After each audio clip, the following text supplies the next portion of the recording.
Hello नमस्कार दोस्तों, कैसे हैं आप सभी। उम्मीद करते हैं अच्छे होंगे, ठीक होंगे।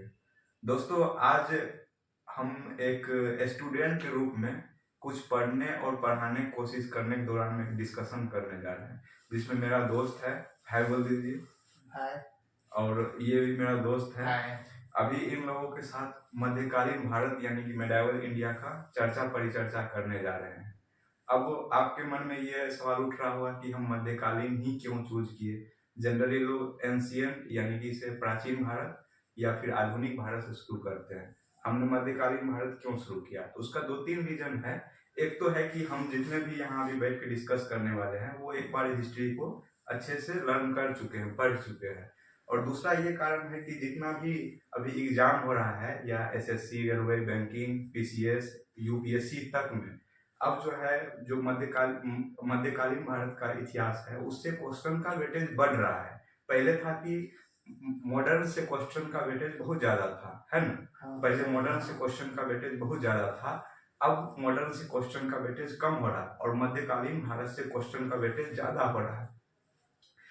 दूसरा कारण ये है। और तीसरा कारण ये है कि मध्यकालीन भारत का इतिहास आप जब देखेंगे तो ये इतना उलझा हुआ है, इतना सारा कहानी एक साथ चल रहा है कि हमारा दिमाग हमेशा इसे छोड़ करके आगे बढ़ने की कोशिश करते रहता है। तो आज इस चर्चा परिचर्चा के दौरान हम मध्यकालीन भारत को एक इंटरेस्टिंग तरीके से ऐसा मतलब पढ़ने की कोशिश करेंगे या जानने की कोशिश करेंगे कि ये सारे कहानी के एक्टर या डायरेक्टर या हीरो हम ही हैं और हमारे आसपास ये कहानी हो रहा है। आप यकीन कीजिएगा, पूरा जब ये वीडियो देख लीजिएगा तो आपको लगेगा कि हमने मध्यकालीन भारत को पढ़ा नहीं है बल्कि समझा है, और वो कहानी को हमने एक फिल्म के माध्यम से आंखों से देखा है। ऐसा कोशिश मेरा रहेगा। जब आप इस वीडियो को अंत तक देख लेंगे तो ऐसा महसूस करेंगे। तो हम आज जो ये शुरुआत करने वाले हैं उसका मतलब कि से कारण ये था कि दोस्त लोगों ने कहा कि से और चूंकि मैं ही क्यों बोल रहा हूँ तो इसलिए बोल रहा हूँ कि ये लोग भी पढ़े हुए, ये लोग भी जानते हैं, लेकिन इनका कहना था कि से आपको शायद इस मैटर में थोड़ा ज्यादा जानते हैं तो कुछ अच्छे से बता दीजिए। तो चलिए शुरू करते हैं बिना इधर उधर की बात किए हुए। तो ये है मेरे दोस्त और ये है मेरे दोस्त। एक बार आप लोग अच्छे से इधर से आके हाय हेलो कर लीजिए और फिर शुरू करते हैं अपना छोटा इंट्रोडक्शन देके। ये है अखिलेश कुमार। मेरा नाम शशि कुमार है। मैं इनका दोस्त हूँ। और सब हम सभी यूपीएससी की तैयारी करने वाले हैं।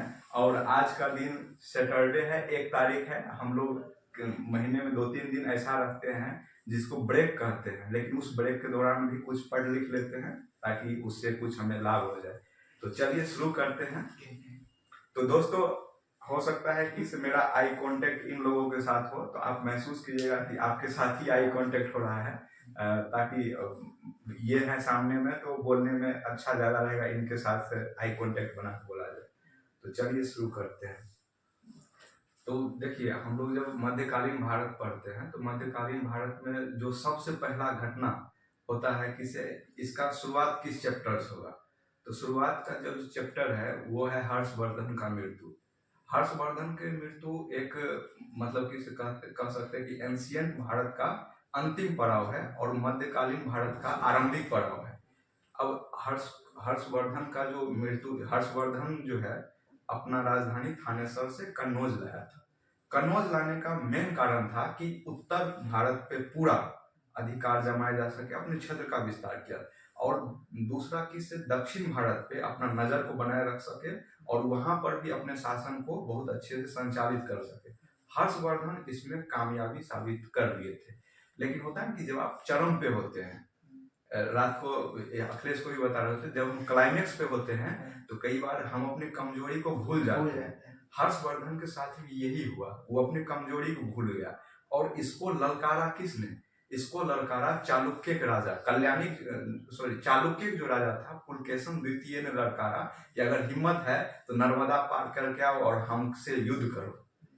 तो देखिए, अब क्वेश्चन क्या पूछा जाता है, हर्षवर्धन को पराजित किसने किया? पुलकेशन द्वितीय ने।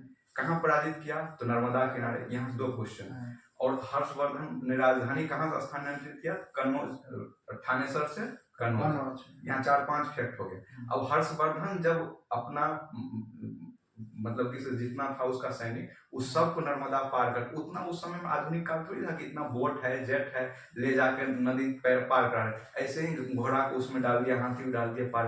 अब जैसे यहाँ उसका सैनिक ऐसे ही थक चुका था, और हर्षवर्धन जो है थोड़ा सा मतलब वज्रयान शाखा था, तो वो जो है ज्योतिष शास्त्र में विश्वास करता था कि युद्ध एकदम इतना टाइम में शुरू होना है, इस टाइम में शुरू होना है, और उसी लपेटे में पुलकेशन द्वितीय हमला करता है और हर्षवर्धन को बहुत आराम से पराजित कर देता है। और पुलकेशन द्वितीय कहा जाता है कि वहां विलेख छपाया हाथी गुम्फा में, और वो अपने विजय पताका के बारे में बहुत अच्छा से बताया। हर्षवर्धन की मृत्यु हो जाती है, और कहा जाता है कि इतिहासकार कहते हैं करीब करीब 100 वर्ष तक भारत में स्थिरता का दौर आ गया, कि अब भारत के जो अगला अधिकारी होंगे, शासक होंगे, कौन होंगे, ऐसा शासक जो पूरे भारत पे समग्रता के साथ अधिकार कर सके। लेकिन ऐसा 50 वर्षों में तो नहीं दिखा, लेकिन कन्नौज पे 3 राजवंश जो है मतलब कि अधिकार करने के लिए अपना अग्रणी भूमिका में आने लगे, जिसमें 3 राजवंश था। पहला था परमार, दूसरा था राजपूत दक्षिण के, और तीसरा था बिहार की तरफ से पाल। अब सबसे पहले ये लड़ाई भी साथ साथ हो जाएगा, और इस पहले वंश को भी जान लेंगे। तो देखिए, राजपूत का जो क्षेत्र है वो आज मतलब जैसे आज का महाराष्ट्र से लेकर कर्नाटका और थोड़ा बहुत केरल तक का राजपूत का क्षेत्र है, और जो पाल वंश का शासक है वो आज का बिहार बंगाल का क्षेत्र है, और ये गुज्जर का जो क्षेत्र है वो आपका हो गया गुजरात से लेकर दिल्ली हरियाणा इस सब क्षेत्र तक का गुज्जर का क्षेत्र है। अब आप अगर देखेंगे कि भौगोलिक दृष्टि से बहुत ज्यादा नजदीक कौन है, भौगोलिक दृष्टि से गुज्जर बहुत ज्यादा नजदीक है, पाल भी दूर हो जाता है और राजपूत भी दूर हो, लेकिन उस समय भारत में राजपूत बहुत स्ट्रॉन्ग मतलब कि डायनेस्टिक रूप में उभरा, बहुत मजबूत शासक के रूप में उभरा था। तो सबसे पहले इसमें जान लेते हैं पाल वंश का क्या स्थिति रहा। अब देखिए, जब हर्षवर्धन मृत्यु हुआ था तो हर्षवर्धन ने शपथ लिया था कि हमको शशांक को मारना है। शशांक गौंड जो उस समय बंगाल के शासक थे, शशांक को क्यों मारना है, क्योंकि शशांक ने उसके हर्षवर्धन को जीजाजी को मार के उसको बहन को विधवा किया था। तो शशांक जब बंगाल में मरा, बंगाल में भी अस्थिरता का दौर था। बंगाल में क्या था कि मत्स्य न्याय प्रणाली चल रही थी। मत्स्य न्याय प्रणाली मतलब हुआ कि बड़ा मछली छोटा मछली को खा जाएगा। अब वहां पर जितना भी जमींदार था, क्योंकि जो शशांक गौंड मारा था तो वो कहा जाता है जमींदार बहुत ज्यादा परिचय दिया था, सामंत को बहुत ज्यादा परिचय दिया था। इस बार जितना भी जमींदार था वो सब क्या करता, छोटे लोग छोटे किसानों को शोषण किया करता था। तो वहां के लोग बहुत ज्यादा त्रस्त आ गए थे इस मत्स्य न्याय प्रणाली से। तो वहां के लोगों ने कहा जाता है पूरा मध्यकाल में पूरा भारत और विश्व स्तर पर गोपाल एक ऐसा शासक मात्र बन के उभरा जिसको लोगों ने चयन किया। अब देखिए, यहाँ पे क्वेश्चन पूछा जाता है कि लोगों ने किसको मतलब इसे लोकतांत्रिक तरीके से चयन करके शासक बनाया, तो गोपाल को। पाल वंश का स्थापना हो गया कब, ये है 740 ईस्वी के आसपास की बात है, 40 से 50 ईस्वी के आसपास। पाल वंश में गोपाल बहुत ही अच्छा काम के लिए जाना जाता है। क्या क्या काम, तो सबसे पहले जिससे लोग त्रस्त थे, मत्स्य न्याय प्रणाली को समाप्त कर दिया। लोगों में शांति जो व्यवस्था होता है, न्याय व्यवस्था होता है, वो एकदम लॉ एंड ऑर्डर मेंटेन हो गया। और दूसरा कि ये कर व्यवस्था को बहुत ही मतलब कि सीमित कर दिया, इतना ही कर देना है जिससे किसान की स्थिति में बहुत ज्यादा सुधार हुआ। उसके बाद ये शिक्षा के लिए भी जाने जाते हैं, और उस समय कहा जाता है कि ये ओदंतपुरी, देखिए ओदंतपुरी विश्वविद्यालय पूछा जाता है किसने बनाया, तो एक कहीं कहीं पे देवपाल का भी नाम आता है, गोपाल का भी नाम आता है, दोनों ने बनाया, इसलिए कई बार कंफ्यूजन होता है कौन बनाया। तो ओदंतपुरी विश्वविद्यालय गोपाल ने स्थापित किया, और अपना राजधानी ये मुंगेर बनाया। उस समय जो है त्रिपक्षीय युद्ध शुरुआत नहीं हुआ था, नहीं तो गोपाल भी उसमें शामिल हो सकता था, ऐसा कहा जाता है। और ये बौद्ध धर्म को बहुत ज्यादा परिचय दिया। तो गोपाल के बारे में क्या क्या चीज याद रखा जा सकता है, उसने वो राजधानी वहाँ पे बनाया, राजधानी मुंगेर बनाया, जनता द्वारा बौद्ध धर्म को संरक्षण दिया, शिक्षा व्यवस्था सुधार किया, वो मत्स्य वाला जो प्रणाली था उसको खत्म किया। तो ये सब चीजें गोपाल किया। अब जान ही सकते हैं कि जब पहला शासक होता है तो उसके सामने सबसे बड़ा चुनौती होता है राज्य को समृद्ध करना, लॉ एंड ऑर्डर को मेंटेन करना है, ताकि कोई भी लोग असंतोष ना रहे, उसके प्रति विद्रोह ना करे। इसमें गोपाल पूरी तरीके से सफल हो जाता है। और उसके बाद जो उसका शासक आता है वो धर्मपाल आता है। धर्मपाल भी कहीं अपने पिता से 4 गुना कदम आगे था, मतलब कैपेबल रूलर कह सकते हैं। ये भी धार्मिक दृष्टि से सहिष्णु राजा थे कि हर धर्म को मानते, खुद अपना धर्म था बौद्ध धर्म, लेकिन हर धर्म को मानते थे।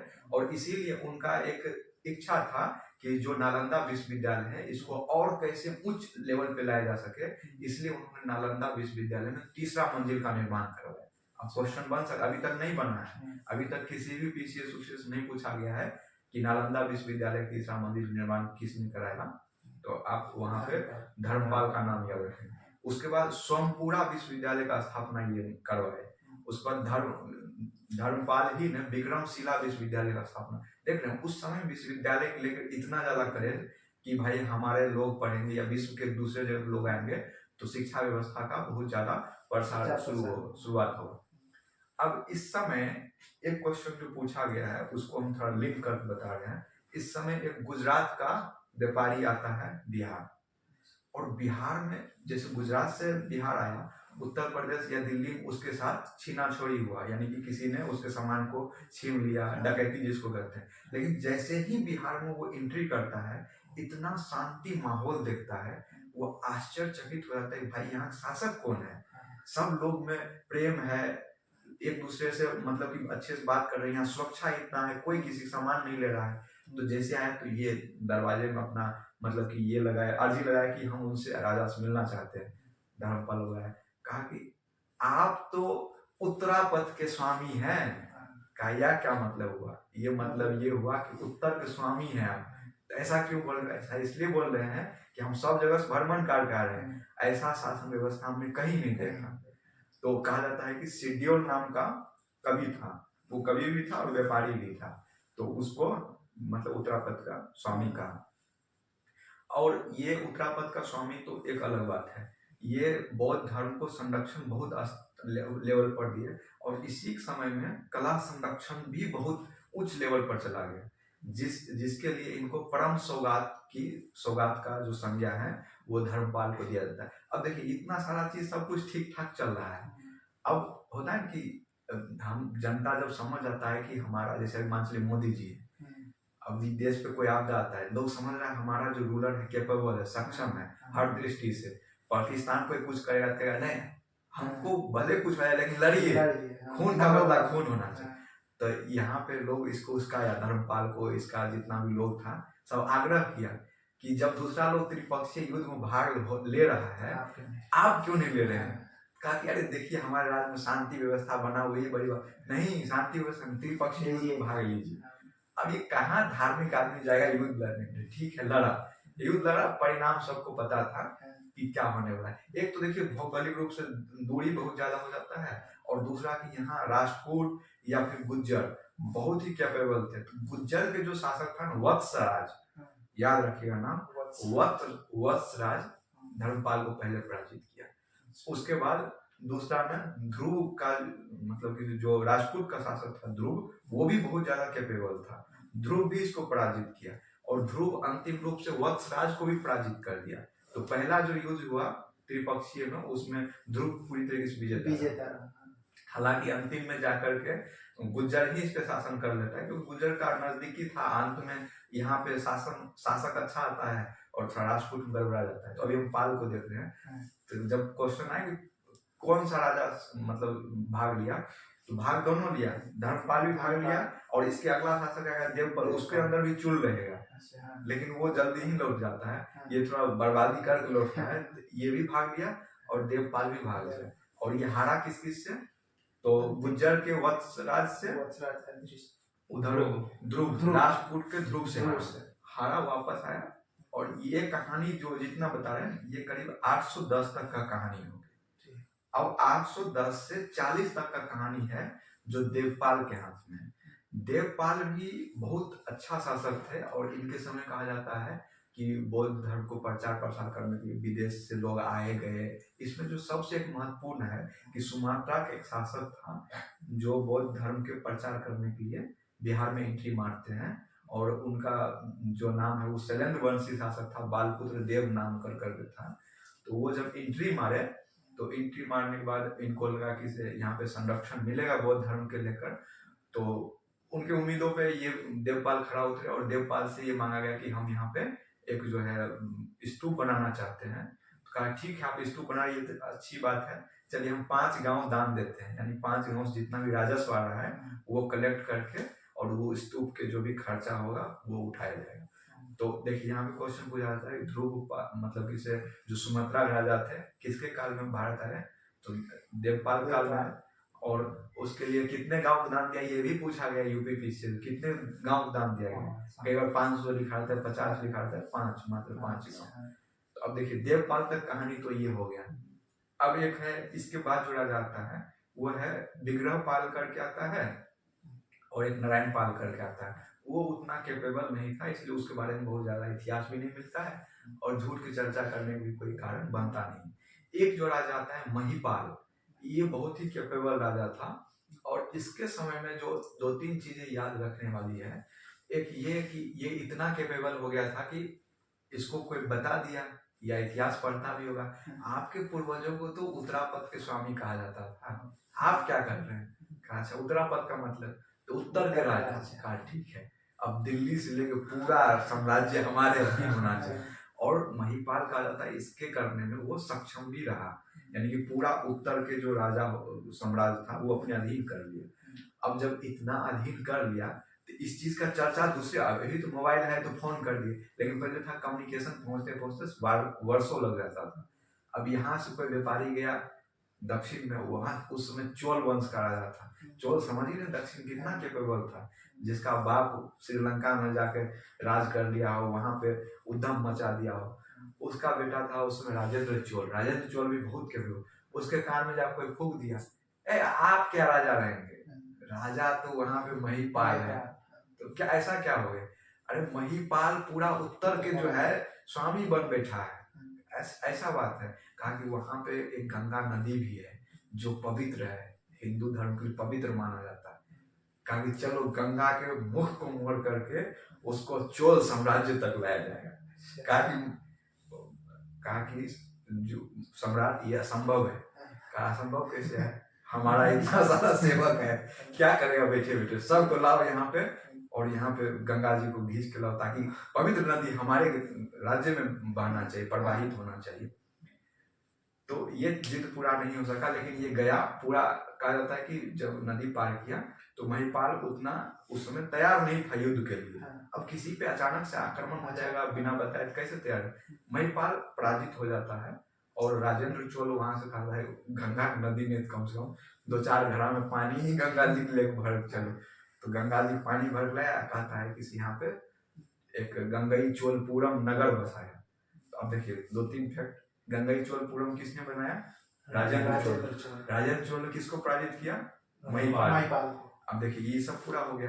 अब महिपाल के बाद ना कोई ऐसा कैपेबल रूलर नहीं है पाल वंश में जिसको बहुत अच्छे से याद किया है। तो 1100-1200 तक चला है, लेकिन इतना तक है। इसके बाद जो सबसे अंतिम शासक माना जाता है वो रामपाल माना जाता है। और रामपाल के दरबार में एक कवि था, क्वेश्चन ये पूछा हुआ है कि संध्याकर नंदी किसके दरबारी कवि थे? अच्छे कवि थे।